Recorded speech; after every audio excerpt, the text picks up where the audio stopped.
mga ka-airsoft, magandang hapon po sa inyo lahat or magandang gabi sa inyo dyan sa bandang parte ng Pilipinas. Magandang gabi po sa inyo lahat at dito po sa Saudi Arabia, magandang hapon po sa inyo lahat.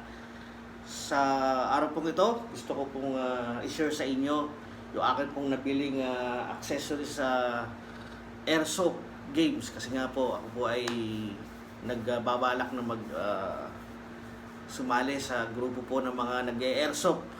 So ngayon po ay magkakaroon tayo ng review, no, tungkol po dito sa isang binili ko po na gamit, no, sa Armnex. Ito po, Armnex Hearing Protector. Ang model po niya is F10. So F10. So siya po ay ginagamit po siya for communication pag po may mga grupo kayo sa paglalaro niyo ng airsoft. So siya po yung point of communication nyo, no? So ito po ay ginagamit kasabay po nito yung inyong meron po kayong two-way radio. So yun po ilalagay po sa two-way radio. At pong bibigyan ng review. Ito pong nabili kong Armnex Electronic Communication Hearing Protector Model F10. Yan. At kasama po niyan ay itong Armnex Push to Talk Model FTT01. Yan. Ito po yung kasama niya. So ito po yung controller po niya pag po kayo magsasalita or hindi ko po kayo magsasalita, papatayin niyo po. Ayun. So, buksan na po natin, di ba? So, mamaya po i-reveal ko po sa inyo kung magkano po itong nabili kong ang laman po niya is ito po yan. So, yan po yung ito po yung ating i-reviewin ngayon. So, ito po ang itsura niya. Yan, meron po siyang mic. Ayan, ito po yung headset na tinatawag niya. Ayan, ito po yung mic niya. Alright. Tapos po, meron po siyang dalawang kailangan po ng AAA battery. Isa po sa kanan at isa po sa kaliwa na earpod. So lalagyan niyo po siya ng battery. Tapos po ay ito pong connector na to para po sa mic ay i-connect niyo po dito. Meron po siyang connector dito, meron po siyang ayan. So ilalagay niyo lang po siya dito. Ayan. So siya po yung magiging para po magkaroon po siya ng marinig niyo po yung inyo pong salita or marinig niyo po yung sasabihin sa inyo na ang inyong kausap sa inyo pong two-way radio. Alright? So ayan po. Atin pong tanggalin po muna natin to. Alright? Ayan. So meron po siyang protector. Tanggalin natin. So meron po siyang left and right. Ayan. So atin po siyang ngayon po, kung wala po kayong helmet, susuot nyo po to yung inyo pong hat, no? Yung inyo pong sombrero kung wala po kayong helmet. Tapos po, susuot nyo po itong earphone nyo. Yan. Ganyan po yung itsura niya. Alam nyo po, habang nagsasalita po ako, at suot ko po itong aking earphone, boses ko lang po yung maririnig. Ganon po yung ano niya. So for safety talaga purposes. So wala kang maririnig. Pangaramdam mo ikaw lang nasa mundong ito. Yun lang yung style niya, no? Pag wala kayong maririnig na ganyan. Tapos ito po, yan yung connector na to. Yan, gaganyan niyo lang po yung sa inyong likuran. Yan. Tapos po, ito po gagamitin natin yung ating pong tinatawag na Armnex Push to Talk. Yan. So ito po siya. Ito po yung style niya. Yan. Tapos ilalagay lang po natin ito. Yan. Tapos po, kung meron po kayong vest sa inyo pong sa paglalaro nyo po ng airsoft, meron po kayo syempre yung vest, di ba? Na ginagamit. So lalagay nyo lang po yan nakaganyan. Nakasakabit po siya. Tapos, ito pong connector na to, yan, yung tinatawag. Diyan nyo po ilalagay yung inyo pong two-way radio. No? Any model, basta lahat, halos lahat naman po ng mga ano ngayon, mga two-way radio ngayon is meron po siyang button na ganito. So nakalagay po siya. Yan. Tapos sa right part po ng inyong earphone, so meron po kayo makikita diyan, meron po kayo diyan na mahahawakan na tatlong button. Sa gitna po, yun po yung ipupush nyo lang po siya, bubuksan nyo lang po siya, so magbubukas na siya. And then sa dito po sa left side, pag ako'y nakaside yan sa left side, ito po yung inyong positive po yung nakalagay dito sa volume, tataas niyo po yung volume. Kung bababaan niyo naman po yung volume, left side naman po. Yan. Right side sa positive, yung pataas ng volume. Left side sa pag ibababa niyo naman po yung volume. Or tapos ipupush niyo lang po itong button na to kung papatayin niyo po. Okay? So definitely ano naman po yan, dapat nakabukas yan. Okay? Tapos kung magsasalita kayo, so i-open niyo lang po to. Yan. Tapos yan, makakapag-communicate na kayo sa inyong sa kasamahan nyo. Napaka-importante nitong gamit na to, no? Kasi kapag lalo night trekking yung inyong yung games nyo, no, yung situation na panggabi yung laro nyo. So napaka-importante nito, no? Kasi kayo yung point of communication. Kung halimbawa sa isang grupo, nagdalawang grupo kayo sa isang grupo. So dahil ikaw yung merong point of communication, yung leader mo meron din ganito. So kayo yung magbabatuhan ng instruction sa bawat isa. Kung nasang area na kayo, kung lulusob na ba kayo, or kung hihinto ba kayo, or pupunta kayo sa bandang likod, pupunta kayo sa bandang harap. So napaka-importante. At syempre protection nyo din sa pag tinamaan kayo, di ba? Protection nyo din to. Alright? Yan, ganyan. So tapos, syempre, usually, kapag ginagamit yung earphone, yung ganito, bisan ginagamit din nila pag sa mga talagang yung may mga gumagamit na talaga ng mga tunay na barel. Gumagamit din sila nito, no, for protection din nila para hindi masira yung eardrum nila dahil sa lakas ng lakas ng putok. So tendency masira yung eardrum mo ganun talaga. Pero kapag may suit ka nito, so protection, tapos may point of communication nyo din sa kasamahan mo, sa mga kasamahan mo sa grupo, no? Yun yung pinaka-purpose niya. Tapos, kung isan, pwede nyo rin ilipat sa FM radio or music. Di ba? Habang naglalaro kayo, or habang naghihintay kayo ng katargeting nyo, so, patugtog lang kayo ng konti para medyo lang yung situation ba. Di ba? So, yan. So, yan yung gamit, di ba? Ang pakaganda. Mamaya, i-reveal ko sa inyo kung magkano. Kung magkano yung ganitong setup ng earphone nyo. Ayan. So, yan. Tagalin natin, ha. So, yan. Balik tayo. So, eto, usually, guys, kapag, yun nga, sabi ko nga sa inyo kanina, pag wala kayong helmet, so, susuot mo muna yung inyong hat, no, tapos, isusuot nyo itong earphone nyo, di ba? Pero pag meron po kayong helmet, actually, ito tinatanggal to, itong part na to, itong part ng sa headband. Tinatanggal to, natanggal po to. Tapos ito yung ikakabit mismo dun sa adapter na may tinatawag na back helmet adapter. Okay? So next video po natin, sa next video po natin i-review po natin yung saan yung gamit nung adapter na sinasabi ko, no, para may kabit siya dun sa helmet. Dalawang klase po kasi yung helmet na makikita niyo po sa market ngayon, no. Yung isang helmet is naka-cover yung may makikita kayong yung istura ng helmet is naka-cover yung bandang tenga nyo, naka-cover siya. So usually hindi na nakakagamit ng ganitong unit, no?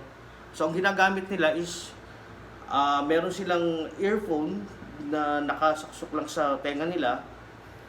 Minsan isa lang, minsan dalawa. Tapos yung pinaka mic nila parang nakatali dito sa leeg. Tapos meron siyang parang mic na dalawang ganun. So yun. May siguro sa mga susunod na video, papakita ko po sa inyo kung paano yung paggamit nun. Saka re-review na rin natin, di ba? So yun po yung usually. Kaya po, yung pong isang helmet na sinasabi ko sa inyo, yun pong isa, bukas po yung dalawang sa bandang tenga. Meron pong ganung helmet. So yun po yung nilalagyan ng ganito ng ating earphone. So yun po na pwede niyo po siyang hindi gamitin, pwedeng gamitin. So meron po siyang 360 degrees na position. Pwede niyo po siyang nakalagay po siya sa helmet, tapos pwede niyo po siyang ilagay sa posisyon na hindi niyo naman ginagamit, gaganon niyo. Nakaganon sa Ganda ng forma, ganda ng astig yung forma niya. So protection din po 'yon, no? So pag ang binili niyo pong helmet ay katulad po ng sinasabi ko na hanggang ganito lang, bigyan ko kayo ng sample para mas malinaw. Kasi ito pong binili kong ay meron po siyang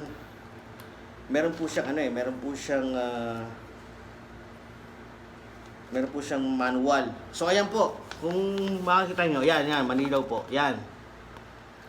So makikita nyo, ito po yung sinasabi ko pong helmet, no, na hindi po siya bukas. Bukas po yung pinaka-part ng tenga niya.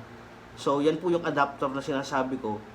Yan po yung naikakabit po yan sa helmet. Ngayon po, pag po ang nabili yung helmet ay cover po yung tenga, so usually hindi na po magagamit yung ganitong earphone. So gagamit na lang po kayo nung sinasabi ko kanina na sana makapag-review din po tayo ng ganong item. Okay? So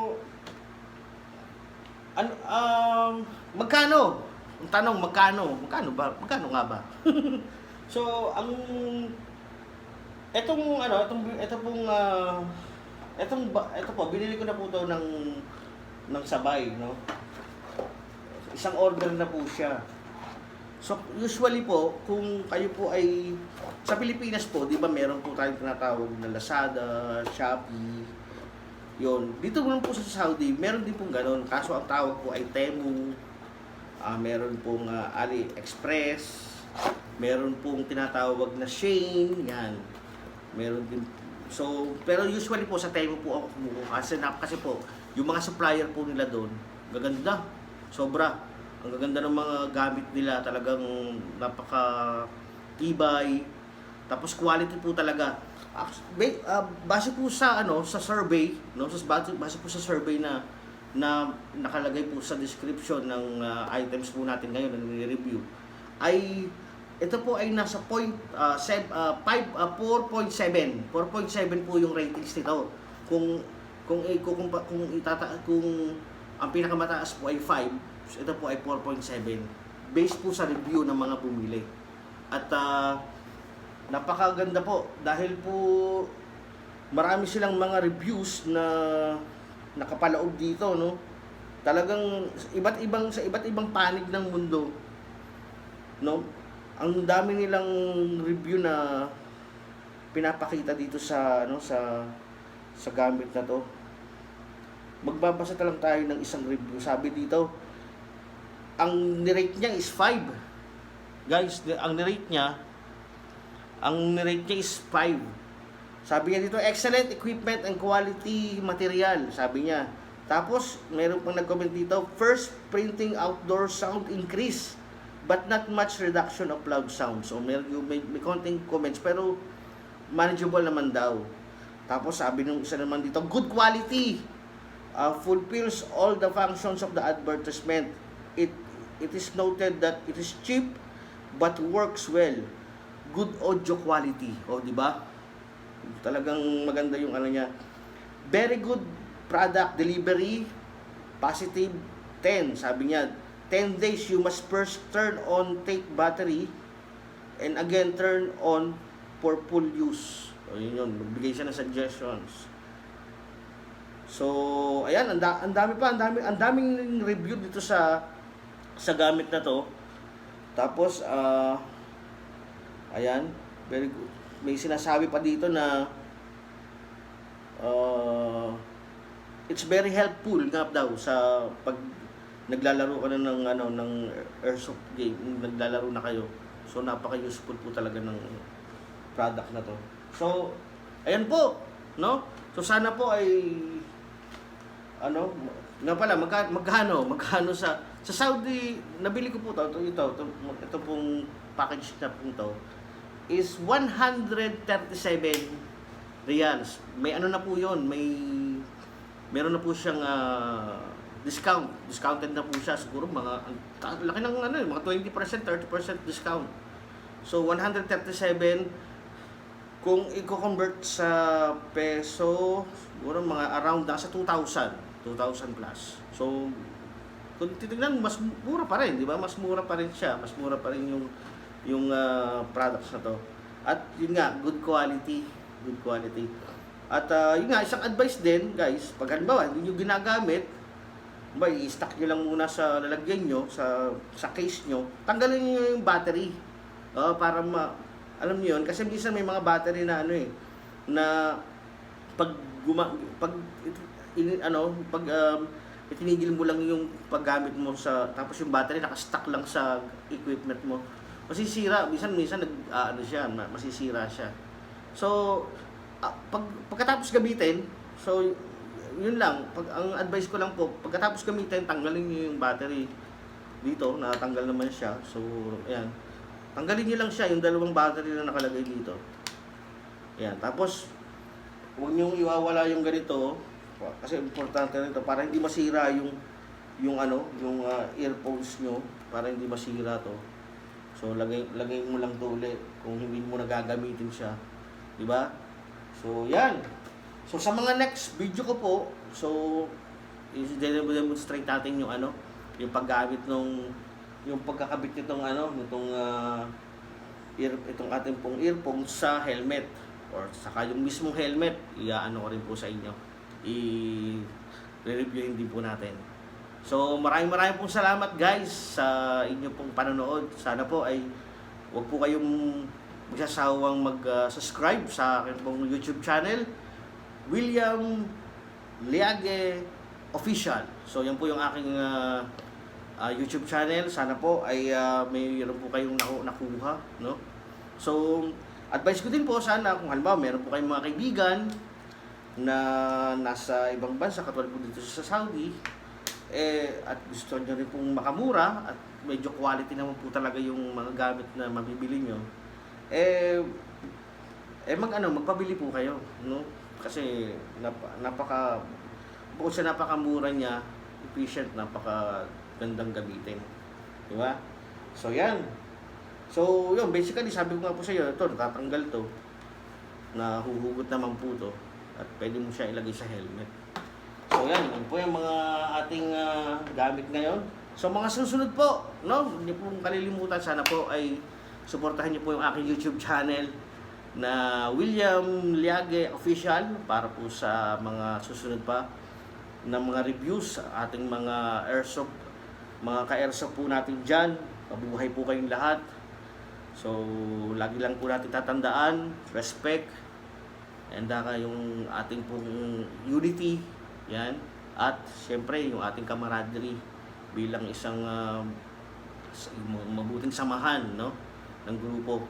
Nag-i-enjoy ka na, nakakilala ka pa ng mga bagong kaibigan mo, at the same time, iisa yung inyong pananaw, no, iisa yung inyong focus, no.